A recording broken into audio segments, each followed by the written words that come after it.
I've always I'm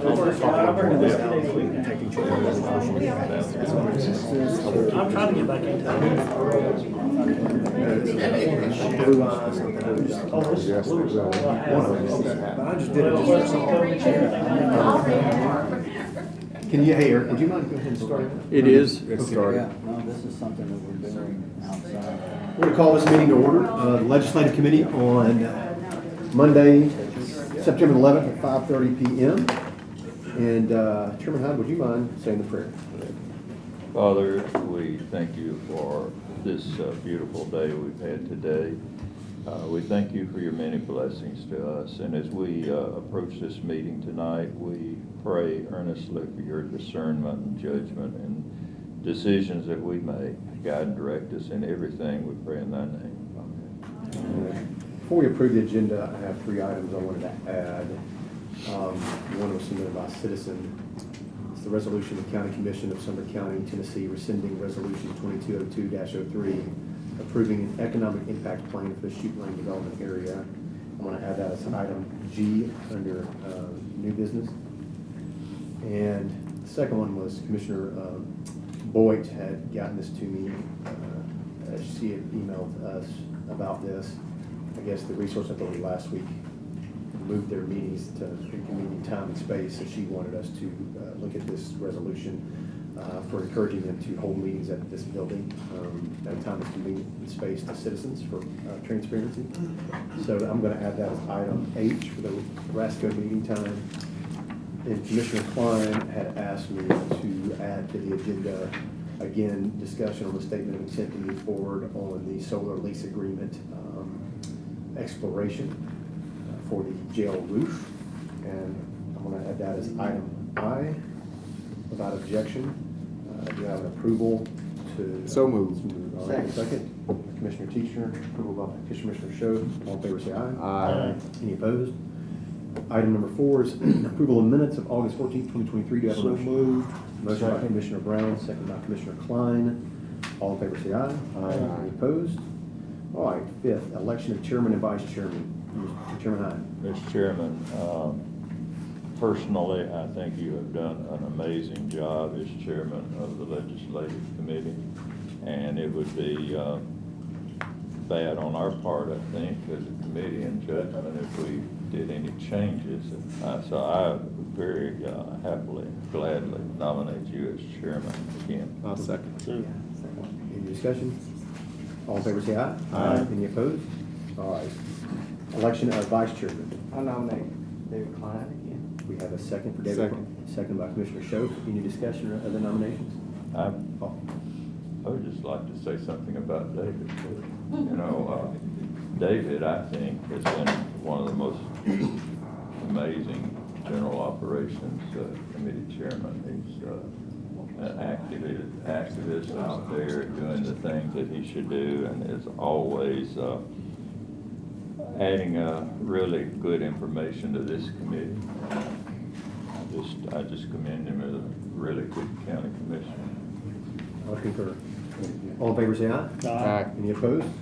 All right. Mr. Chairman, what was item? Aye. Statement of intent. Solar for panels. Okay. We were both asking. All right, recognition of the public. If you would come up, Kevin Baker, state your address and name of the record. Thank you, Mr. Chairman. Kevin Baker, 42480 Wade Road. I want to speak to something on the agenda today. It's right at the top. It says September 11th. 22 years ago, a lot of us were in a much different place. Much different place. And I think about how things have changed since that day. 9/11, I don't know, we've had a lot of words added to our vocabulary, some 4-letter words. I know my uses of 4-letter words that day were pretty high. But since that day, we learned things like Al-Qaeda and Bin Laden, the Patriot Act, FISA courts. Boy, have we changed, how this country has changed. And I wanted to commend this. I wanted to speak to you all because you're chairman of the committees, all the various committees. You've done a phenomenal job. Just like those first responders that ran into the fire that day, and most of them perished. You've all done that for us citizens, and that doesn't go unnoticed. We need and expect you more than ever now to do that. With new words being added to our vocabulary, like hope and change, election integrity, insurrection, all these things. The fact that we're hearing about pornography in our schools. Boy, I was naive back in 2001. But boy, things have changed, and we rely more than ever on our lesser magistrates that you all have decided to fill, to stand in the gap for us. And for that, Mr. Chairman, and all you chairmen, I appreciate everything you do. And I ask and implore you to continue doing that. The citizens of Sumner County need that more than ever. In these 22 years, boy, have things have changed. Thank you. God bless you all. All right, thank you, Mr. Baker. That concludes public comments. All right, for the chairman, I would just say, I guess, and ask that I appreciate all that you gentlemen have done over the past year as chairman. And I just wanted to take a time just to remind us, if we can, as we're running our meetings, to try to do our best to adhere to Robert's rules and be mindful and cognizant of just trying to keep order a little bit. I think it's hard when you're at a table where it's conversational in nature, where it's easy to be more of an open living room format, but definitely it is a business meeting, and we're trying to conduct business in an efficient and timely manner for the citizens. And would encourage you guys to, just as we're in the floor of the commission, as you're doing your chairmanship, to not recognize a member until the member seeks recognition from the chair, just like we're in the main chambers, and we don't get up and start talking about it unless we've gone through the chairman, Chairman Hyde. It's kind of saying obtaining the floor. So think of it as like getting in the queue, raising your hand and that. Obviously, remind the public it's not a discussion, an open forum with the public, and so it's public have questions after meetings. Definitely approach your representative and talk to them. But unless it's during public comments or unless we suspend the rules, it's not a time to shout out during a meeting, just to keep decorum and keep order. So just want to encourage you guys, as we're starting a new year fresh for all of us, myself included. Again, it's a little bit of a give and take relationally when you're at a table, and just trying to let things ebb and flow, but also to keep it orderly for the citizens and for us at the table, of making sure we all get in the queue and make sure we seek proper recognition of the chair for all our committees that we're on, and that we hold ourselves accountable. I've called myself out of order before for speaking out of order, so if we catch ourselves to do that. But just want to encourage you guys as chairman, as we go through this next legislative year, to do that on behalf of ourselves and the citizens, and just, you guys are doing great, but we're always looking to improve. So I don't mean that as a beratement or anything, just as an encouragement and a reminder during this new year. So, but other than that, I do not have any other part of my report. Report of the county manager. No report, Mr. Mayor. I would like to reserve comments for items on the agenda, if that please. Yes, sir, that'd be fine. Old business. Item A, discussion, ECC interlocal agreement, funding compliance. I'll make a motion for discussion. I'll second. All right, second by Commissioner Klein. All in favor, say aye. Aye. Any opposed? This is something that came up during the budget cycle. I know it's been under old business, and I want to keep dragging this on, but I would like us to either address this, or if we want to basically defer this until a future date and pull it off the agenda until we're ready to talk about it. I'd be open to entertaining any suggestions as far as, or we could keep it on as an old business item. I just don't want to keep on carrying forward the packet every month and all these materials with it, with this agreement. So I don't think we have time necessarily tonight. We have a full agenda slate. And so I'm open to any suggestions on this particular item that came up during budget. We do need to address this, I think. We could bump it off a bit, but, I would like to see it addressed before the next budget cycle, but we've got a few months for that, so maybe consider it the beginning of the year, January. So, is that a motion? Yeah, I'll make a motion So a motion. to defer this until January. Okay, motion by Commissioner Schoaf to defer item A, ECC interlocal agreement funding compliance till January 2024. Do I have a second? Second by Commissioner Klein. All in favor, say aye. Aye. Any opposed? All right, we will, if, I guess, legal and maybe clerk can remind us as far as, we'll make a note if you guys could re-agenda this, and I'll try to remember as well for January. So, Yeah, so we'll, all right, Resource Authority Agreement. This is the same category to me. I'll make a motion for discussion. Do I have a second? Second by Commissioner Klein. All in favor, say aye. Aye. Any opposed? Commissioner Brown, I know you'd asked this to be put on there. Is that something Yeah. that we can, Well, or, as you know, you've had something from Commissioner Boyd. It's still a state flux. I mean, it's just moving, and we've got to nail down some stuff first before we can move ahead with what we want to do here as far as this. so I'd entertain a motion. Would you like to table this until a future date, basically? Yeah. Until we're ready for this to Yeah. come back? So Yeah. I'll entertain a motion for that, to table this. until- So moved. All right. Can Motion? I ask a question? Why would we wait on this? They've moved it to a different location. Well, that's I'll a let different Commissioner Brown discussion. answer Oh, that's a different. That's, yeah, This that's is not- on this is not here a under separate- H. okay. Yeah, that's a different discussion. Okay. Oh. This is going back to the $100,000 that we give them. Oh, okay. Yeah, I'm sorry. And, I and, thought it and was- then we need to also look at putting Portland, Westmoreland, and. So it's a big Yeah, deal. we need to get all those other cities up there in northern Sumner and on this, resolution for the Private Act. Okay. We have a motion to table this to a future date. Do I have a second? Second by, motion by Commissioner Brown, second by Commissioner Teacher. All in favor, say aye. Aye. Any opposed? We will move that off of old business. Are we using the same January date? I'm just gonna wait for him to ask me to read it. Okay. So that, we made a motion to defer on the ECC, and this is just a motion to table until a future date, unknown. All right, new business. Item A, Veteran Service Report Presentation. We have Mr. Oki here, so without objection, we'll let him give his report. Good evening. I think you see all the written accomplishments from the week, from the past month. We had a lot of good outreach, particularly with veterans coming back to school at Ball State. We also were up in Portland and working with some surviving spouses. We've been getting quite a bit around the county. But one thing we've done a lot more of lately is we're working with Department of Defense issues. Particularly, we had 3 different veterans who were retirees from the Defense Department, a couple of Army guys and Navy guys. Both passed in the late 80s, and they had surviving spouses that had no idea how to navigate the bureaucracy to get their surviving pension benefits, essentially. So we were doing in-home visits quite a bit at the end of last month, trying to get these surviving spouses. In fact, I'll be going out tomorrow at noon to help out one of, I think she's about 89 years old. We're gonna be helping her out, like kind of clearing through the mail, Armed Forces Benefit Administration. She's worried about insurance payments that she's making or maybe isn't collecting. So just some of the particularly in-home services for that, that population need that we've been doing quite a bit more of for whatever reason in the last couple of months. The one thing on there, we still haven't heard anything back for sure about from the VA.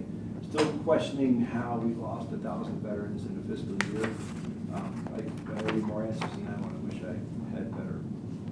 So we're staying busy and helping out our folks. Any questions for us? Can I ask a question? Commissioner Teacher. I appreciate all you do. So how, do we have an outreach to, because I think the one thing that I've seen in the veteran community, especially the older veteran community, is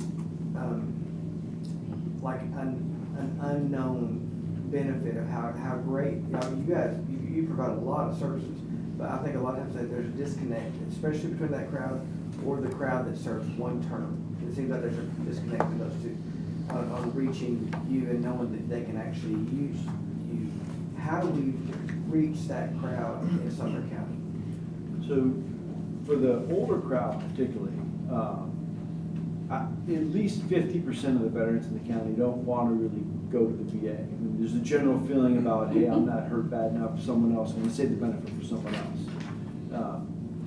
Every single assisted living facility that we have in the county, a lot of times when people go into that, that becomes a need in their lives. Every single one of them has our card. We get calls. I got a call an hour ago, and we're walking through that. So we target those places where a veteran might have to enter into and then need our services. That's one way that we do it. As far as the one-term crowd, we have a regular drumbeat of outreach. So I've been on, radio stations in Sumner County. We have a regular newsletter. We work with the veteran service organizations to reach out to them. Even the Vol State. I mean, I had a 3-minute pitch to most of the students. Was like, you get all your education benefits through Vol State.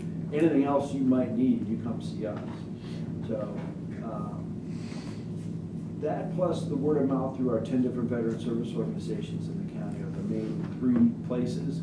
We also have a presence on Facebook that we kind of maintain. And so when folks are looking for veteran services, that's how we try to catch them. The only reason why I was asking is because I was thinking about this the other day, and I thought a lot of that crowd, especially the older crowd, will maybe be in maybe a church or a Masonic lodge or something like that, some organization. And I thought I didn't know if y'all reached through those organizations to the veteran. We did. So last year I had an intern that came in as unpaid, and she contacted almost all the major churches in Sumner County and made sure that they had our contact information. Some of those churches have specific veteran ministries, and some of them don't. And so we kind of established communications with these different churches, but I haven't met with each of the ministers or their organization groups myself yet. I appreciate you telling me that. But we're certainly open to it, so I think I'll dig back up the church thing and see if we I met a few folks in my district, and Okay, good. I was kind of curious about that for that reason, because I didn't know. And I appreciate that, because the outreach and getting in touch with veterans is probably our biggest challenge. So I'm always happy that that's kind of what we want them to know is, hey, did you know that we have veterans that, we can help veterans through Sumner County?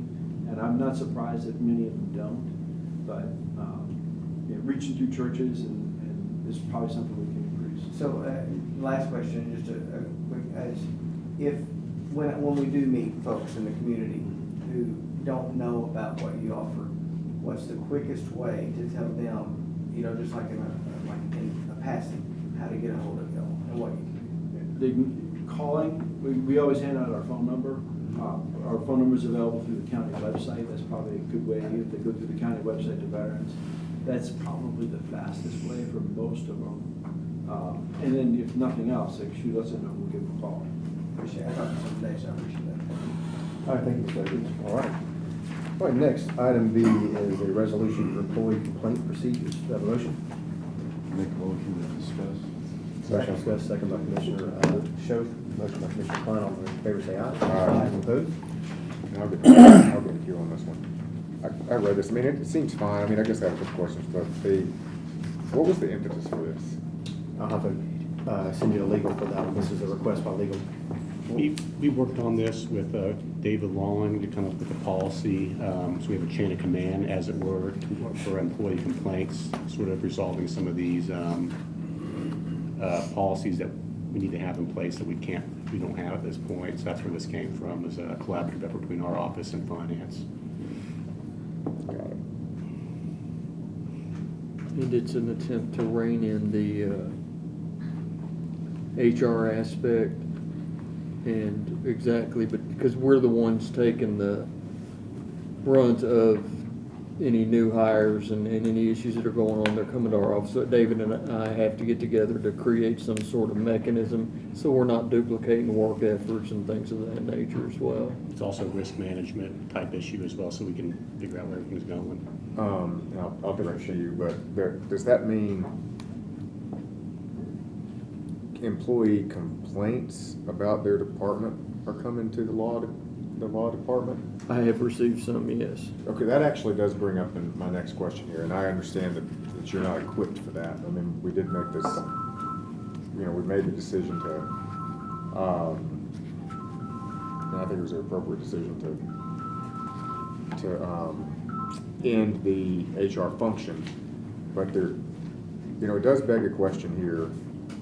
If an individual believes that he or she is not being fairly treated or has a complaint within their chain of command, all this goes directly up the chain of command. And so some way, which you should always do first, but some, you know, it doesn't leave any other channel for the individual to, you know, seek a third party other than, I guess, sue somebody. Or, you know, escalate immediately and do stuff like go to the press, which we obviously don't want. So like, you know, you want to give people an appropriate way to deal with their issues before they start, you know, escalating in ways that are probably not productive for anybody. That's my only kind of worry about this, is that it doesn't give a third, any other outlet other than the chain of command. I don't know if there are any thoughts on that. Mr. Klein? I agree, and I would like to consult legal on that. It's pretty tough to go to your supervisor and complain about it. I don't disagree, and I was trying to, we had drafted this a while back. I think the intent is going to be to create some sort of method where they've got to start, they've got to go through a process, and if they're getting stonewalled within that hierarchy of who they work for, that it circumvents that, and then eventually at the end of the day it can become an ethical consideration, or excuse me, a complaint consideration of the ethics committee, I believe, or some committee within the purview to have some oversight and dictate some control and action.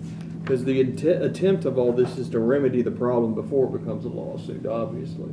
Yeah. And so if it seems kind of vague on that, we can get more specific about creating a specific mechanism if you're getting stopped. But I'm going to need to know it. I don't need everybody coming straight to my office, Right. and then that determination being made. I need to know it's worked its way as far as it can. And it will work if everybody's working in good faith. But Well, they're not going to, so. Well, I mean, All right, Commissioner Hyde has a. I know people get tired of me saying this, but county government is unlike any other government. It is not like a city council. It's not like a state government. And I think that what the lawyers are trying to do and say is that we have to walk around this gently and receive complaints and try to work with people to resolve them, to prevent lawsuits against the county and so forth, because really and truly, there is very, very little we can do outside the constitutional offices. They can pretty much deal with their employees, whether that's good or bad, I'm not saying, but they can pretty much deal with their employees any way they want to, if they so choose. And so I don't think a third party at this point would even be a viable thing. For one thing, they wouldn't have to deal with it if they didn't want to. And I think the lawyers are probably just trying to do something that will provide an access to express a problem that may be something legally that they can work with the county office holder or something to resolve. So I don't think we can get too technical with it. Commissioner Shipton? well, one, I don't know if you're taking, but Ms. Janone has a comment. And the other one was, I understand that too, which that was the whole argument. I understand Mr. Hyde's point, which that was ultimately the reason why we decided that HR didn't really make sense. You know, all that said, a little more verbiage, I think, where Mr. Klein and I are going here to, as best as possible, provide some appropriate outlet as consistent with state law and the structure of county government as we can. And if it can't be done, it can't be done. And if it can't, and we determine that really going directly up the chain of command is the only way, then so be it. I know Mr. Nunn's out there as well. I mean, if I'm reading this, it's not just directly the chain of command, it goes around the chain of command to third party if necessary. It's not a legal counsel. I mean, that's how I'm reading this. I guess I'm just a little confused on the objection, or I'm just a little confused on the dialogue. Oh, I mean, I was interpreting this as that's kind of what they're, you you complain to your superior. If you have a problem with a co-equal, you go to an immediate superior of your superior, which would be, if it's a constitutional officer, obviously they have to go through that chain of command, and the only remedy, I guess, would be the law director's office and or an ethics and conduct committee, you know, if you needed a biased third party outside of a constitutional officer. But again, you know, when it comes to a constitutional officer, we don't have any authority or control, and that's just, Yeah, I mean, it's that's your quandary, maybe, but like, we can hear something and there can be a grievance. But I don't see this not fulfilling that, so that's why I'm a little confused. I don't see that this is not fulfilling. It's just that each of the, I know we're going back and forth and using Q, but I've got a thought on it, but. Go ahead. So, it's just that each of these paragraphs, it ends with said supervisors to review the complaint, weigh its merits, and either mediate a resolution, take appropriate action, if applicable, escalate. You know, that's said supervisor. It doesn't seem to be, unless I'm missing it, that if, and maybe this cannot be done, if the employee does not feel, you know, some clause that says if the employee does not feel that resolution is achieved, they can X. And whatever X is, if it's to go to the law department, if it's to go to the ethics committee, I don't know, and maybe there isn't a way to do it. That's the quandary. That's Law director. At the end of the day, I believe Mr. Hyde's summation's pretty accurate. I just need an opportunity to get something resolved, if at all possible, as a last-ditch effort before I suit up. That's, because at the end of the day, a lot of these areas I can't control. I can offer some solutions, I can try to be some sort of, if it's a constitutional position, be some sort of bouncing sounding board, say maybe if we do this, we can, everybody's happy and it's resolved. But that's what the final intent of this is put out the brush fires. Mr. Brown? My issue is, you know, we've seen how many whistleblowers have come forward in federal government, how they've been treated. You know, while I was in the military, I had those issues whenever I went up the chain. And I mean, you do something like that, you're a traitor, you're blackballed, whatever. You know, and it gets really bad for that individual at that point.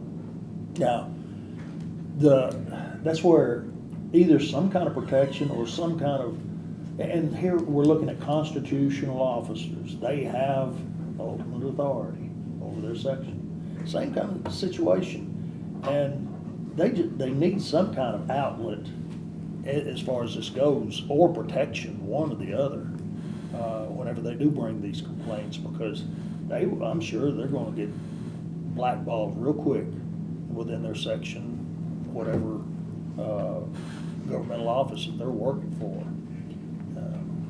Happens at the school board too. You know.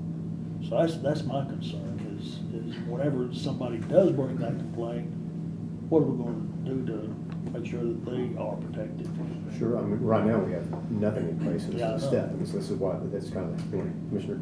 I think the attorney has pretty well said what I was saying, and that he understands that these people have a different role if they're an employee of a constitutional officer. And what makes county government even worse to deal with is that not everybody is in that basket. If you're an EMS employee, that is not under a constitutional officer, and you can be treated entirely different from someone who's in a constitutional office.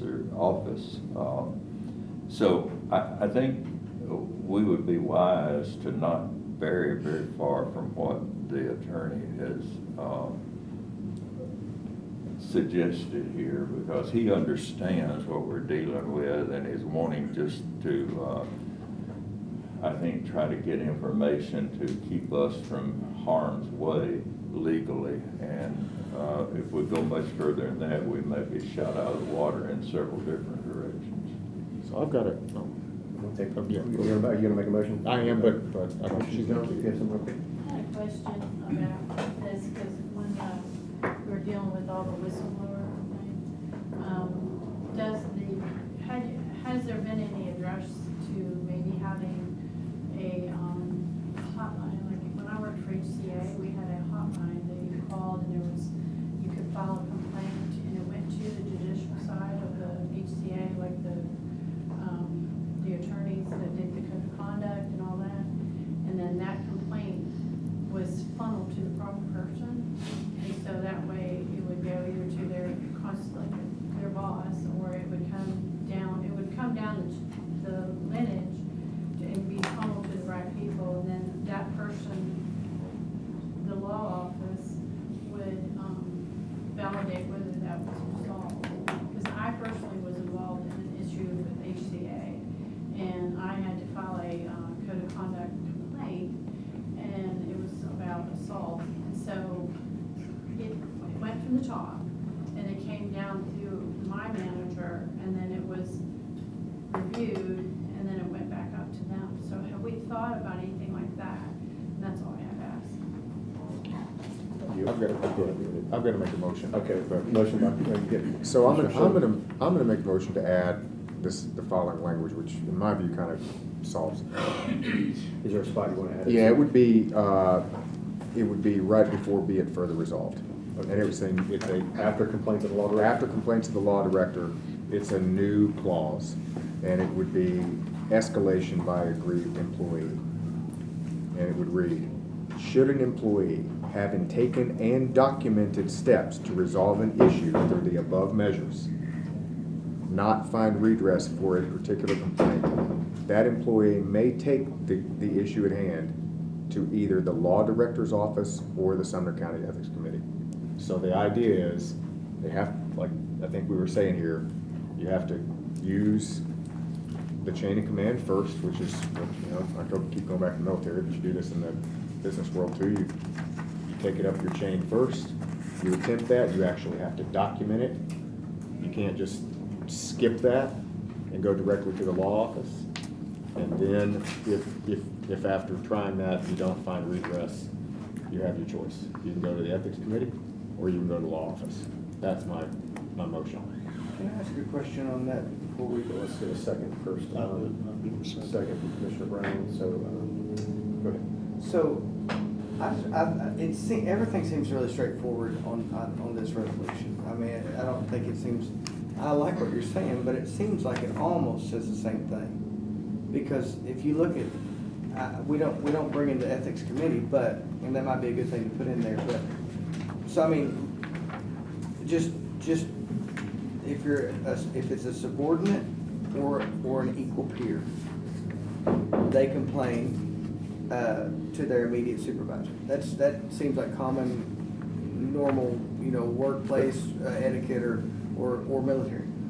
And then if you go through the if it's a complaint against your immediate supervisor, you go to the supervisor of the person to whom the employee has a complaint. So you go a step above. You just kind of escalate it. And then your supervisory staff, if you have somebody that's a supervisor, but they're not their direct supervisor, you go and it's their department head. And then the law director is who you go to if you have I skipped one. If you have a problem with someone, an official. Sorry, I skipped one thing. If you have a problem with an official, you go to chairman. And then if you have a problem with the law director, with the law director, you go to the chairman. If you have a problem with an official, you go to the law director. And so, I feel like it feels resolved there. And I would like to just finish this off by asking if the law director would weigh in and say, is there any benefit to putting that resolution in? Does it change it enough to, does it mess up anything legality wise for the employee or for the, you understand, protecting the employee as well? To me, that additional clause would create a situation to where I'm trying to marshal something I have absolutely no control over, trying to rein in something, I'm trying to create a solution where the constitutional office side of things says, we've done what we're gonna do, this is it. There's nothing I can do for them. Yeah. That was what I was worried about, is muddying the water, that's why I was bringing it up. I'll add to this, I mean, going with what Commissioner Schoaf's amendment is, the fact, and kind of addressing Commissioner, I think Janung's statement, is if, like say, in the form of sexual harassment or harassment of a constitutional officer. Right. So the next step to me would be legal, because the next step beyond that is a lawsuit. And so if you're trying to mitigate that damage, it makes sense to me in that sense. That's why it's almost like, I understand what Commissioner Schiff's going with this as far as like, all roads lead to the law director's office is basically as far as like a final stopgap before court. It's basically, I mean, that's kind of your intent here, but I think you're just trying to clarify that and spell that out as far as, there's a little vagueness. I was interpreting all these as roads leading to the law director, but it's not explicitly stated. So that was the issue of the vagueness, I think, that the committee has. And so that's where it makes sense with Commissioner Schoaf's amendment. I'm for just the fact of addressing constitutional officer when the buck stops, based on what Commissioner Teacher said, it really doesn't stop, because then there's a legal recourse remedy which are trying to mitigate that damage from that and try to bring parity to the situation. Some kind of, so it makes sense to me, so I don't have any question about it. Just to clarify what I was stating though, is there are complaints that are illegal issues, like it's not a harassment or something like that. So I believe that there's nothing that we can write or not write. If it's something illegal or unethical, it would go straight to the law director's office, no matter what. I mean, just by, that's what would happen, but if it's a non-harassment, assault, law-breaking issue, like, I don't like working with so-and-so, then does that, because if we write it this way and they don't like it, and they go through that full course, then that winds up being where that it's like, well, I don't like sitting beside Jeremy Mansfield in the commission meetings, and I go straight to the ethics. You don't? You know what I'm saying? Matt, would you mind restating your amendment? Yes, and I got a little bit of feedback from the law director's office here. That's why I wanted to restate it. So I'm gonna make a slight change to what I said earlier. So it's a new clause that says escalation by aggrieved employee. Should an employee, having taken and documented steps to resolve an issue, not find redress for a particular complaint, that employee may take the issue at hand to the law director's office. So the idea is, it works with everything else. Everything else is in place. And it just tells the employee, look, if you're not, it's not saying the law director can address it. I mean, it's not giving him any guarantees whatsoever. It's just saying, look, if you are unhappy with what your chain of command has done, you have the option to go to the law director's office. And That's your third party, right? That's it. Commissioner Brown? Well, and these first three do not address that. That's right. Correct. Pointed out, that's why. That's why I think that's that why clause I is needed. That's no problem. Commissioner Clark? I have two questions. The first would be, because I've not seen a total organizational chart of the county, does every employee ultimately fall underneath a constitutional elected official? No. Everyone. Well, they will eventually. Eventually, they. County Mayor? Well, actually, everyone except for the law department and finance. Law department and finance will fall under the commission's authority. And that's 24, says no. Yeah. Okay, so question number two, and I certainly don't want to make this any harder than it needs to be, but should there be two situations, one for employees falling under a constitutional, the elected official, and one for the non? Can't, I mean, that's the whole point. You can't do that. That's our problem. I mean, that's what Chairman Hyde was referring to. That's what this is, at least trying to give a sounding board. At least it's a sounding board so that the aggrieved can have a chance to at least go to somebody with a legal position within the county who will ultimately handle anything that is going to be a problem. Whereas we have nothing. No.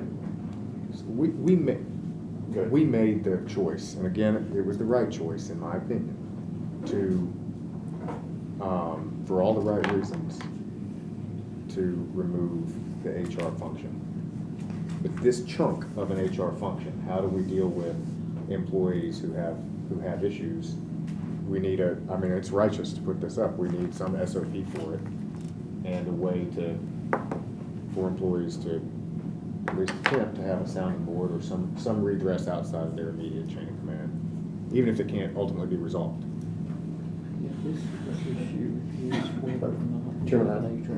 It doesn't really change anything, because what they're going to be doing, if this passes, is no different than what personnel was doing, and there was no more authority one way or the other, absolutely none. And incidentally, I just, off the cuff here, I can't remember exactly, it's either the assessor of property or trustee is not a constitutional officer, which one? Assessor of property.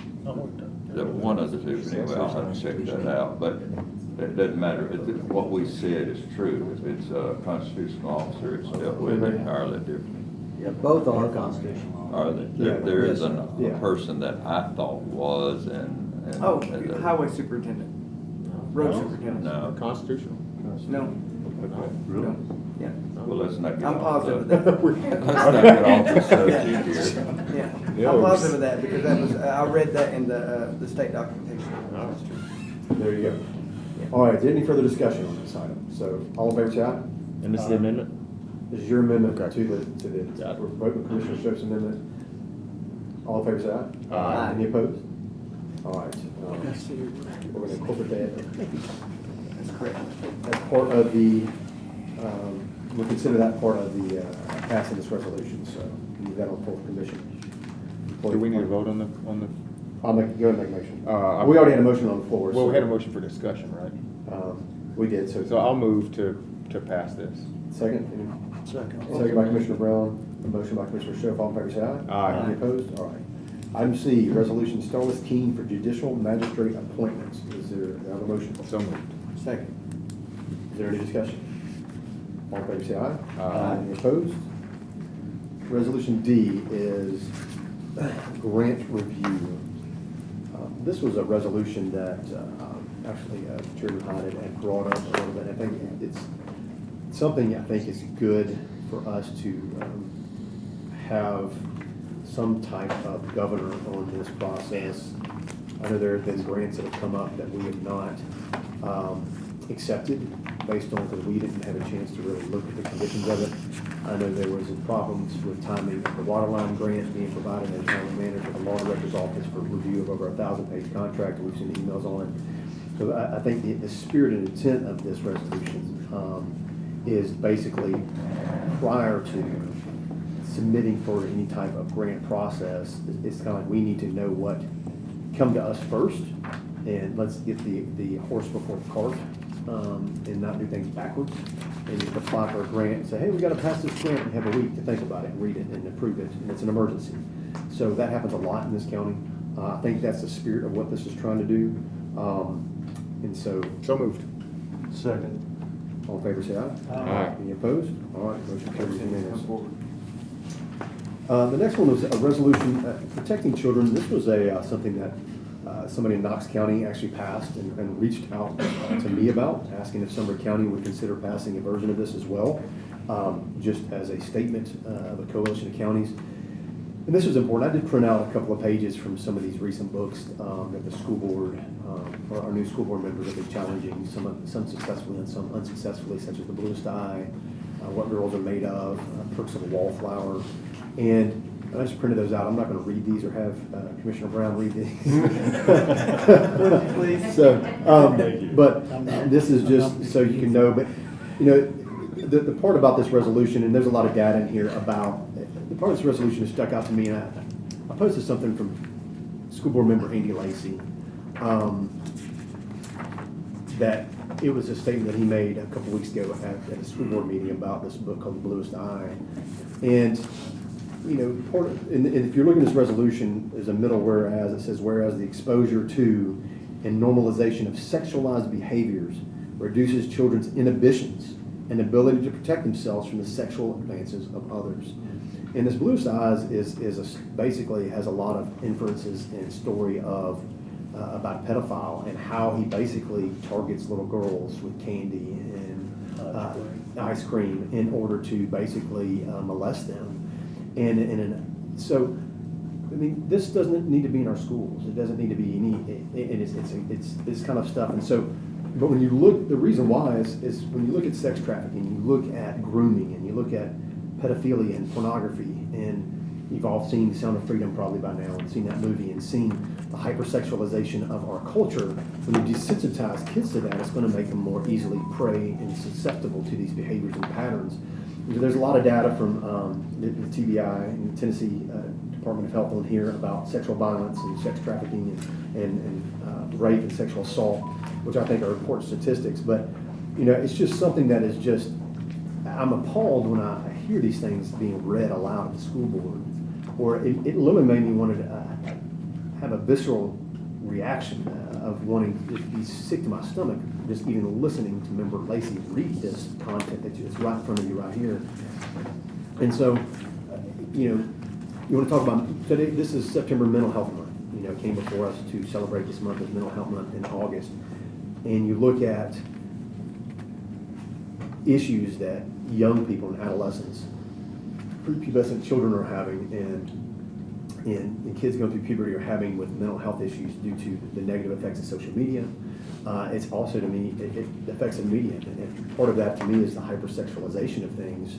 And when you have this just insane mental illness in children of this gender dysphoria, and boys thinking that they're girls and girls thinking they're boys, and you can't help but point back to, again, the normalization of abnormal sexualized behaviors. And this is kind of what we're dealing with is a societal breakdown of what qualifies as community standards. And I think it's important, you know, for us as community leaders to address these things. And this is just, again, standing with sister counties, such as Knox County is a very large county in the state.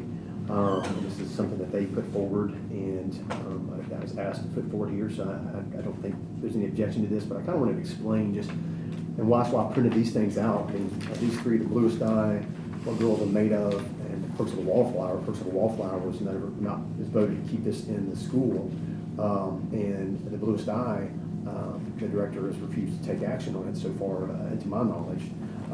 What Girls Are Made Of got removed only because of Commissioner Stephen King having addressed it on social media, and magically the next day, it just disappeared, and we're taking care of it. So, it's unfortunately to have to do that undue pressure. But once parents are made aware of this, I mean, it just has no business in our schools and taxpayer dollars paying for this stuff. That is. Make a motion, we adopt. Motion by Commissioner Teachner. Second. Second I by like Commissioner the Sherb. All right, discussion. Yeah, so I've got a couple thoughts here, and I'll try to address them quickly. So the first one is, I read this, but most of the time when I see a resolution or any kind of law that says save the children or the Patriot Act, things like that, I'm like, danger, because it's going to be doing something that's going to more encroachment, which is bad. But that's not what this does. It actually is kind of the opposite. It says we're gonna take funding away. We're not gonna put more funding towards something. We're gonna take funding away if you do X. So that is reassuring in and of itself. But that leads me to my question here.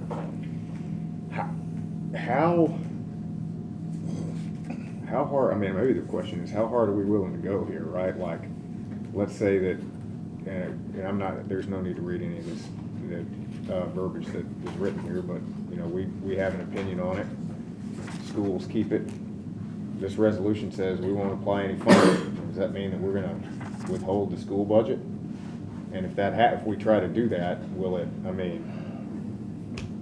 will, we just get crushed? In a lawsuit? Some of this stuff, if you interpret Tennessee code strictly,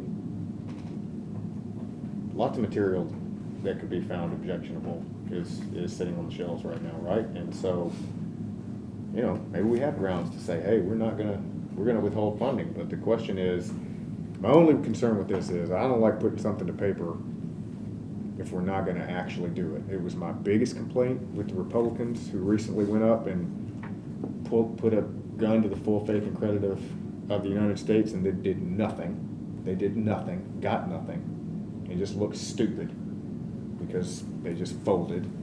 I mean, if we sign this resolution, we're gonna go to the max for it. That's my question. Commissioner Brown was in the queue next. Whenever, I mean, I know, again, like I say, it's an up or down vote on the budget. We do have the budget requests and things like that, but a lot of this stuff has been pushed by the American Library Association. And one of the things that I've asked them to do is go with the I think it's the International Library Association, which is a conservative organization. Missouri, Commissioner Boyd has put on the table about we need to probably pressure our General Assembly to adopt what Missouri has. They had to go through each one of these libraries with the librarian and a lawyer to make sure that all of those books were pulled out. We have no teeth. We have no teeth in our state law. That's the problem. Commissioner Hyde.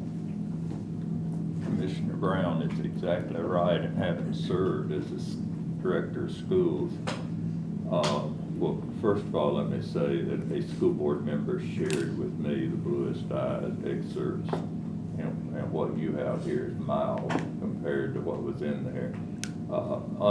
Unbelievable that anything like that would be in the schools.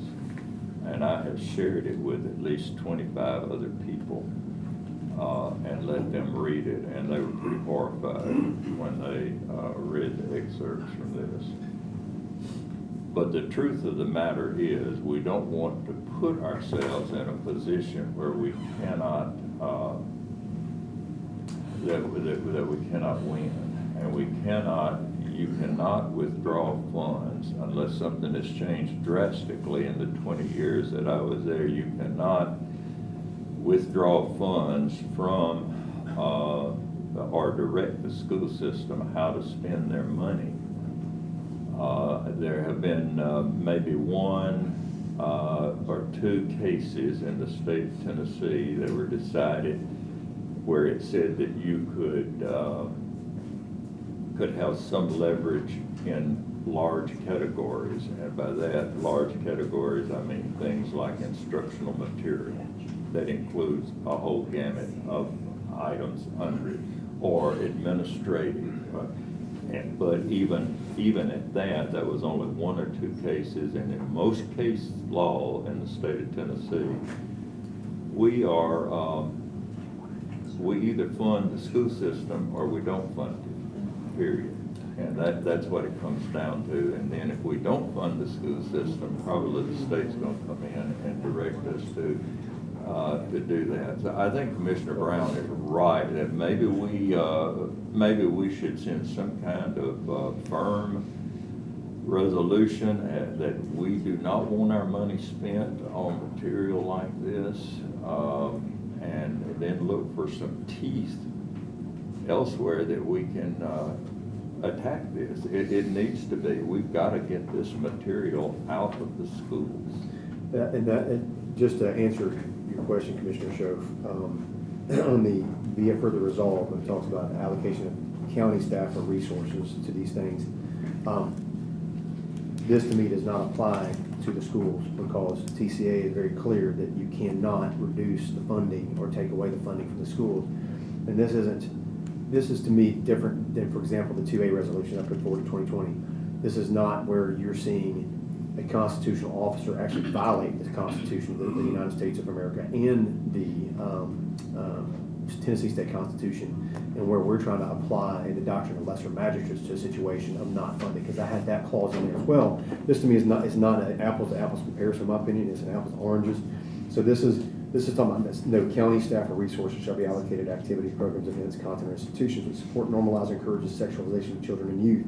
So when you look at this to me is relegated to what we as a county are controlling, such as our county libraries, we can do that. Or any county program, somebody wants to do something and have, Sure. we're not gonna fund, any public displays of like Home Depot does in their parades, they used to, with all the bondage stuff. I mean, we're not, so I mean, that to me is a little bit different, so I don't interpret it the way you guys are interpreting this as far as the language, because the TCA is clear on that we can't withhold funding from the schools for this. But I do like the idea of, if you want to, I'm open to amendments, but this is, again, this is a template, that's what we're discussing it. But you're talking about something else new, either adding an addendum, sending to the Yeah. state, and beefing this up. Yeah, that's in where more I think we need to go. We need to put something in there that says basically what the Missouri law says, or at least encourage our General Assembly to adopt something like that, because we've got our hands tied right now. I have already, I was going to show our four up there, the Board of Education, about the blue side. That was on the American Library Association's 10 most protested books.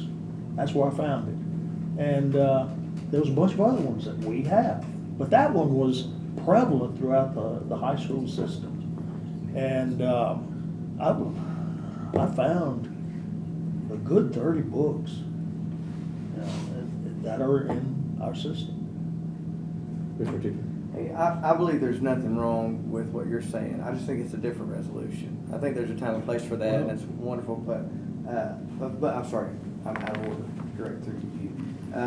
But I think that it sums up so much in this. It's a good step forward, because it said, the last paragraph is, be it further resolved, the board encourages individuals and communities to promote the good and the honorable to children, rather than the normalization of sexual behaviors, protecting the health and well-being of our children and the future of our county.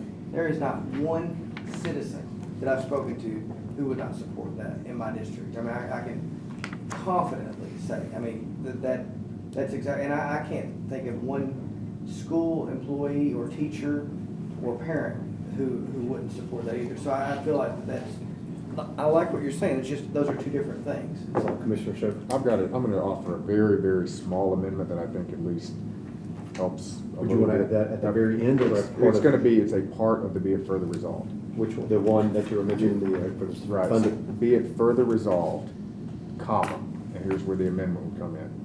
Consistent with applicable Tennessee code, comma, no county staff, blah, blah, blah, blah, blah. So it's basically, we're acknowledging we're not gonna step outside of our authority here. And everything else, I think, follows just fine. That would be my amendment. Do I have a second? Second by Commissioner Teacher, motion by Commissioner Show on that amendment to this. And I'm going to restate the amendment. Be it further resolved, comma, consistent with the applicable Tennessee code, comma, no county staff or resources, et cetera, shall be allocated. Yep. It should be codes. I know that's particular, but I'm fine with that. Code is fine. Code is fine? Code is fine. Leave it code. We're going to leave it code. All in favor, say aye. Aye. Any opposed? Any other discussion on the main motion? Would you, so, I've heard questions about sending something, so maybe, if anybody, maybe encourage you if you could bring back to us next month a resolution and work with legal, and that we can agenda that as far as taking that a step further and asking the General Assembly to take action. But this is just a good faith estimate, so on the main motion, all in favor say aye. Aye. Any opposed? All right, thank you guys. All right, item F, discussion resolution 1504-02, clarifying ownership, routine maintenance, support services, and funding for the Hendersonville Library. I'll make open the floor for discussion, or a motion for discussion. Second. All right, all in favor say aye. Aye. All right, this was pretty, my apologies, it was not included, some of the email chain or specifically what the law director said. That was my oversight, so I really apologize on this. In my opinion, based on what the law director said, and you can correct me if I'm wrong, is that resolution, and it's not in here, again, my apologies, that resolution's not included, I don't think. It talked about, and we can move this to next month if we need to, basically that the county and the city of Hendersonville share major if there's a big problem, such as an AC unit goes out, and correct me here if I'm wrong, that the county and Henderson will share it. But the way the resolution was written, this resolution was that any maintenance, routine maintenance, et cetera, would be the responsibility of Hendersonville for this library. And in the case of what the county mayor took care of us for with their HVAC issue, that was a routine maintenance issue of not being taken care of, in my opinion. And I think that's something that we should send a bill to the city of Hendersonville for taking care of. I don't feel that they met their obligation on this item. Again, my apologies, I thought the resolution was in here, that was my oversight. I know you're not reading the resolution. I move to defer it just because we'll All right. read it. Got a motion to defer by Commissioner Schoaf. Is there a second by Commissioner Hyde? Is there any discussion? Any questions? All right, all in favor say aye. Aye. Any opposed? All right, we're going to move the item F under old business for next month. All right, item G. Mr. Chairman. Oh, yes. County Mayor? Pardon the interruption, but I did want to get some direction on this as I replied to Alicia Neighbors, who is the library director. She has a sprinkler system that is missing from the building, part of it, and wants to get that resolved. And also the elevator is out. Should I send her a message back that is the responsibility of the city? I mean, technically it is, but I don't want to leave them in the lurch and not take care of it. Well, yeah. I mean, my position is, you know, I would prefer to take care of it and bill Hendersonville for it if we have to, as far as, I don't, but that's just, I'm just whiteboarding here, verbal whiteboarding. I don't want to cause any delay or any issues. I'll make a well, here's what I would suggest, Mr. Chairman. Take this up in budget, and in budget, authorize that and send a bill to the city of Hendersonville. That would be. And we'll do it in budget. I mean, I think that. Because we want to take care of them. I'll do it under the report. Yeah, we want to take care of them, but again, addressing the fact that Hendersonville's not taking care of them. And that's part of the agreement. Again, we have other issues where Hendersonville's not paying their share. Okay, we'll do that in budget. So. Item G is, this is a resolution a citizen actually requested that we do. This is the goat farm? So This is moved. the goat farm. So moved. Do I have a second? Well, I second it, but I'd like to discuss it so that people know what this is, because it wasn't on the agenda. Yes. They need to know what it is. All right, so we got a motion for approval, and then we got a second. So I'll open for discussion. I'll just finish what I was saying. That basically, I didn't have this in time, obviously, for the agenda came out because the newspaper article came out around that time.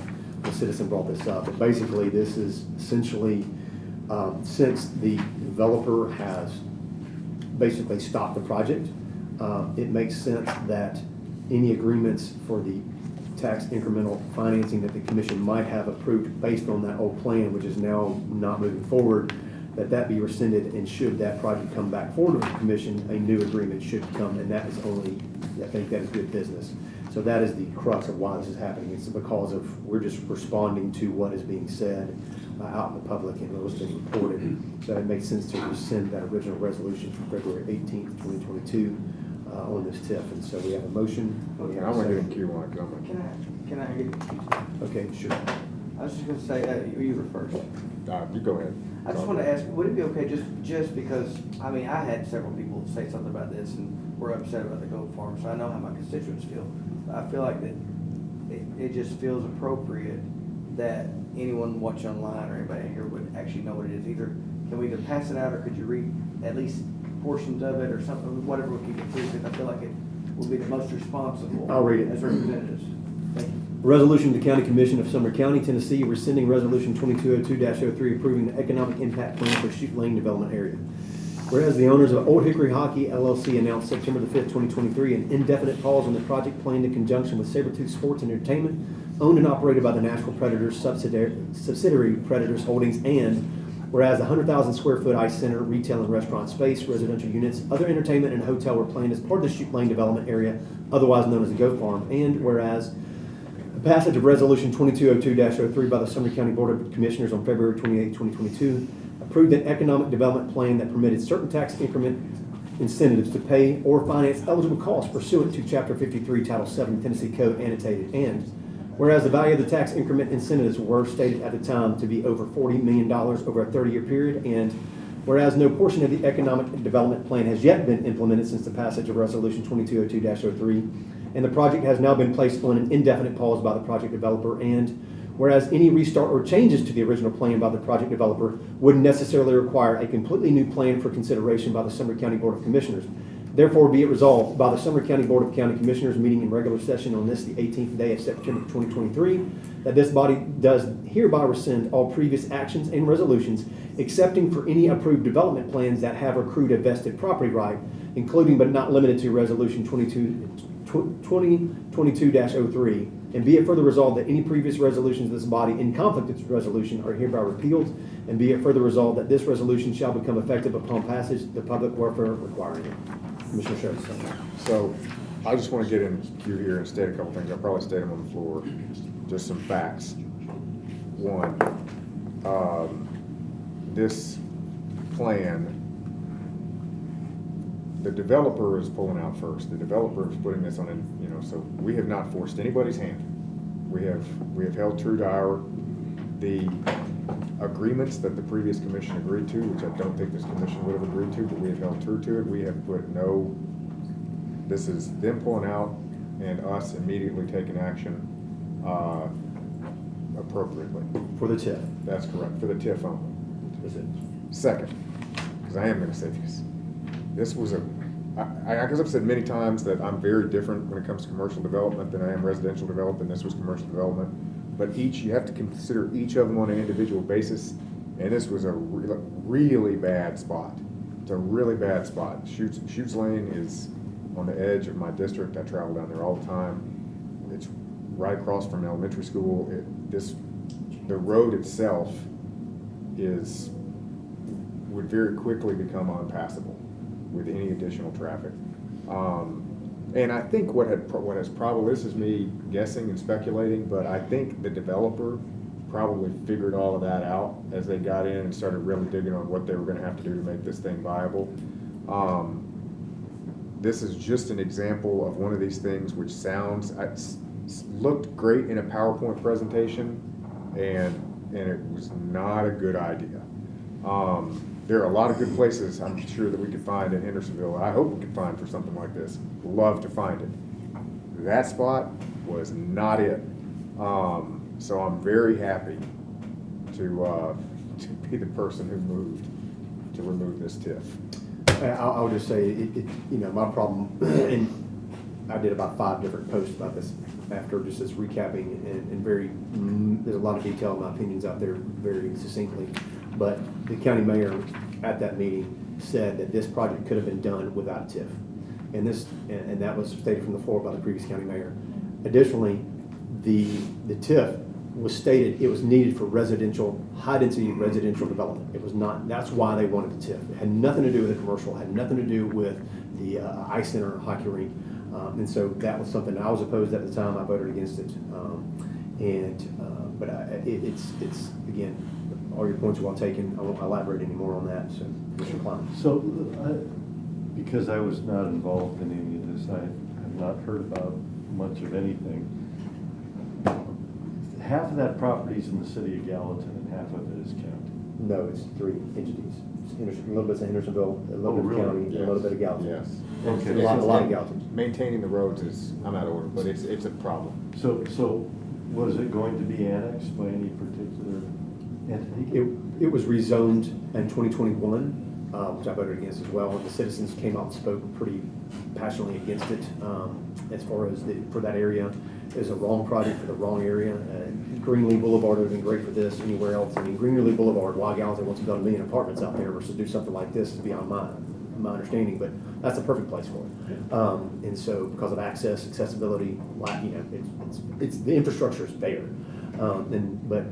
I just find it curious that this kind of fell apart after we got rid of the Commodore. And so there was a tax break of $1.5 million a year for the next $1.3 million that the county was losing, so that every year. Every year for 30 years. For 30 years. Because of this, in basically in tax revenues. Yes, that was deferred. So what we're doing here is it's all off the table. That's right. Yes, and if the project re-kicks back, they have to come before the commission again for any kind of deal, if there's any kind of help needed for a commercial. Law Director? Just to clear this up, because I know y'all are going a bunch of different directions on it, I've been involved with a little bit of this, and I may have been the reason it finally died, is because I got involved with the IDB, and this was a huge project for them. And my understanding from talking to that board is this was not drafted well from inception. The TIF was always structured wrong. So this is a completely a financial issue. Everything else, it really didn't matter to them at the time. They just cannot get anything together. So this whole resolution is just merely making sure, just like they've done, we're killing everything, and they're gonna have to start over and resubmit everything because nothing was done correctly, is my understanding from the other side. Any more discussion? Do you have more things? My last thing is that was exactly what, just to reiterate, the folks in my district were not upset about the hockey rink, they were upset about the TIF. And that just wanted to clarify that when I said that while ago, I didn't clarify, I wanted to make sure. Well, there were a lot of people upset about the location of that, which it was a terrible location. It shouldn't have ever been there. It's a great idea. Everybody wants to see it, and but it's the wrong location. The location wasn't as big of a deal for my people because they weren't there, you know what I mean? But it was the TIF that really bothered them the most. I heard from a lot of people on the location. Oh, I know. I did too. I was here. All right, any further discussion? All in favor, say aye. Aye. Any opposed? All right, motion carries unanimously.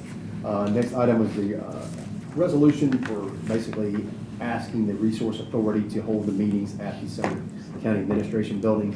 My understanding is it moved to a room that basically you can't even get Too small. yeah, too small. Gumby couldn't fit in there sideways, So, but Well, I mean. do you have a motion? Well, first I'll take a motion. Stephen and I and. I'll make a motion to approve. Yeah. Second, all right, go ahead, Bob. Go out, like I said. It's unheard of why they wanted to move it back over there. But there again, I think that if they're wanting to do things in a corner, that's where they want to go. But we've got to show the transparency of what they're doing, because they've got too much money. They've got millions of dollars that they're talking about. And again, we need to, look at pulling the other major cities, Millersville, Portland, Westmoreland, all those, White House, and rework the thing to where possibly we could do county pickup. Instead of just giving them $100,000, get something for it at least. Sure. Well, we're gonna keep it on the merits of this meeting time, so Commissioner Shepard. Call the question. Well, you don't have any more discussion? Call the question, you got a second? So, All in favor, say aye. Aye. Any opposed? All right, main motion, all in favor, say aye. Aye. Any opposed? Motion carries unanimously. Motion to group and approve everything under 11. Hold on, we got one more. Oh, aye, sorry. Statement of intent from the solar, this is Commissioner Klein had asked me to put this back on, so I'm going Move to approve. Copy of that. What? Motion to approve. Second. All right, discussion? Commissioner Klein? I just want to say that there are some facts that were missed in the county commission meeting last month. There has been a study done because the mayor brought on a consultant. Their estimate is 1.9 million, and then when you add in their architectural fees, we're talking about 2 million. Now, I'm looking at sheriffs around the room, and in the next meeting, we're going to be talking about raises. The possibility, and this is a non-binding letter of intent, that we might be able to save $2 million in getting a free roof with solar arrays on it for the next 25 years. It would be taken care of by the investment group. That $2 million would go a long way in paying wages or in increasing wages.